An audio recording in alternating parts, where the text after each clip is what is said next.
कक्षा 5 विषय प्रकृति, हमारा परिवेश, पहले इसको हमारा परिवेश नाम से जाना जाता था। पाठ 6 है वन्य जीवों का संरक्षण। आज इस पाठ का हम लोग संपूर्ण प्रश्नोत्तर करेंगे। तो चलिए शुरू करते हैं। प्रश्न नंबर 1, सही वाक्यों पर सही का चिन्ह तथा गलत वाक्यों पर गलत का चिन्ह लगाएं। ए प्रश्न नंबर का, जंगली जानवरों को हम अपने घर में पालते हैं। भैया जंगली जानवरों को हम लोग अपने घर में नहीं पालते हैं, तो का नंबर क्या हो गया, गलत हो गया। प्रश्न ख, गिद्ध एक विलुप्त प्रजाति है। गिद्ध एक विलुप्त प्रजाति है, जी नहीं। ध्यान दीजिएगा, हमने यहाँ पे नोट लिख दिया है। गिद्ध संकटग्रस्त प्रजातियों में आता है, विलुप्त में नहीं। तो इस प्रकार से विकल्प ख नंबर का जो प्रश्न है वो गलत हुआ। प्रश्न ग, जानवरों के प्रति हमें संवेदनशील होना चाहिए, बिल्कुल होना चाहिए। जानवरों पे हमें दया दिखानी चाहिए, उनके प्रति हमें संवेदनशील होना चाहिए। प्रश्न घ कह रहा है वन्य जीवों को बचाने के लिए राष्ट्रीय पार्कों की स्थापना की गई है। जी हाँ, वन्य जीवों के संरक्षण हेतु राष्ट्रीय पार्कों की स्थापना की गई है। अंगा है, जिम कार्बेट अभ्यारण्य मध्य प्रदेश में स्थित है। जी नहीं, ये गलत है, यह उत्तराखंड में स्थित है। चलिए, प्रश्न नंबर 2 कह रहा है निम्न दिए गए शब्दों की सहायता से खाली जगह भरिए। शब्द क्या है, रेड डाटा बुक, ऊन, विलुप्त, बाघ और उपहार। तो क में क्या भरा जाएगा, का नंबर देखते हैं। डायनासोर एक में क्या भरा जाएगा, विलुप्त। डायनासोर एक विलुप्त प्रजाति है, माने क में विलुप्त भरा जाएगा। ख, भेड़, ऊंट, याक आदि जंतुओं से हमें क्या मिलता है, ऊन मिलता है, इसमें ऊन भरा जाएगा।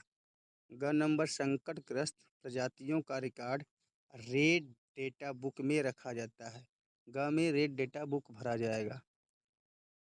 प्रश्न घ, हमारा राष्ट्रीय पशु है तो बाघ, इसमें बाघ भरा जाएगा। बाघ हमारा राष्ट्रीय पशु है। अंग, जीव जंतु हमें प्रकृति द्वारा दिए गए क्या हैं, उपहार हैं, इसमें उपहार भरा जाएगा। चलिए बढ़ते हैं अगले प्रश्न की ओर। अब हम लोग प्रश्न नंबर 3 करेंगे। प्रश्नों के उत्तर लिखिए। प्रश्न क है वन्य जीवों की संख्या में गिरावट क्यों होती जा रही है। प्रश्न है वन्य जीवों की संख्या में गिरावट क्यों होती जा रही है।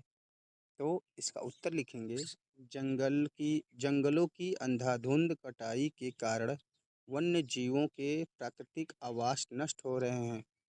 इसके अलावा शिकारियों द्वारा वन्य जीवों का अवैध शिकार करने और प्रदूषण बढ़ने के कारण भी उनकी संख्या में लगातार गिरावट आ रही है। प्रश्न ख, उत्तराखंड राज्य के 2 राष्ट्रीय उद्यानों के नाम लिखिए। उत्तर, उत्तराखंड राज्य के 2 प्रमुख राष्ट्रीय उद्यान निम्नलिखित हैं। पहला है जिम कॉर्बेट राष्ट्रीय उद्यान और दूसरा है राजा जी राष्ट्रीय उद्यान। प्रश्न नंबर ग मोस्ट इम्पॉर्टेंट क्वेश्चन है, ये कई एग्जामों में पूछा है।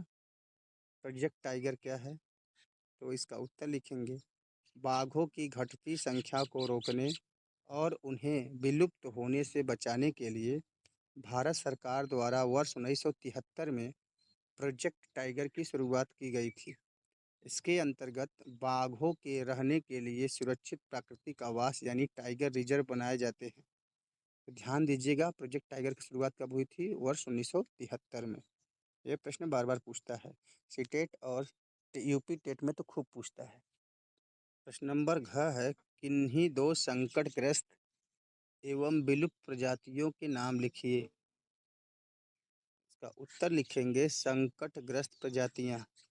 ये भी ध्यान दीजिएगा, संकटग्रस्त प्रजातियां किसे कहते हैं, जो खत्म होने की कगार पर हैं, खत्म नहीं हुए हैं लेकिन धीरे धीरे उनकी संख्या घट रही है, तो वे संकटग्रस्त प्रजातियां कहलाती हैं। जैसे बाघ, गिद्ध और गौरैया, ये सब संकटग्रस्त प्रजातियों में आती हैं। दूसरा है विलुप्त प्रजातियां। विलुप्त प्रजातियाँ क्या होती हैं? जो पूरी दुनिया से खत्म हो चुकी हैं, जिसे आप नहीं देख सकते। मतलब वो अ, कहने का मतलब ये है पूरी दुनिया से वो खत्म हो चुके हैं, आपको दिखाई ही नहीं देंगे। तो ऐसे ऐसे प्रजाति क्या कहलाती हैं? विलुप्त प्रजातियाँ कहलाती हैं, जैसे डायनासोर, डोडो पक्षी आदि। प्रश्न अंग है, वन्य जीव अभयारण्य तथा राष्ट्रीय उद्यानियों की स्थापना क्यों की गई है? वन्य जीव अभयारण्य तथा राष्ट्रीय उद्यानों की स्थापना क्यों की गई? इसका उत्तर लिखेंगे, वन्य जीवों को शिकारियों से बचाने, उनके प्राकृतिक वातावरण को सुरक्षित रखने तथा संकटग्रस्त जीवों की नस्लों को बचाकर उनका संरक्षण करने के लिए वन्य जीव अभयारण्य तथा राष्ट्रीय उद्यानों की स्थापना की गई। तो दोस्तों, ये था संपूर्ण प्रश्नोत्तर।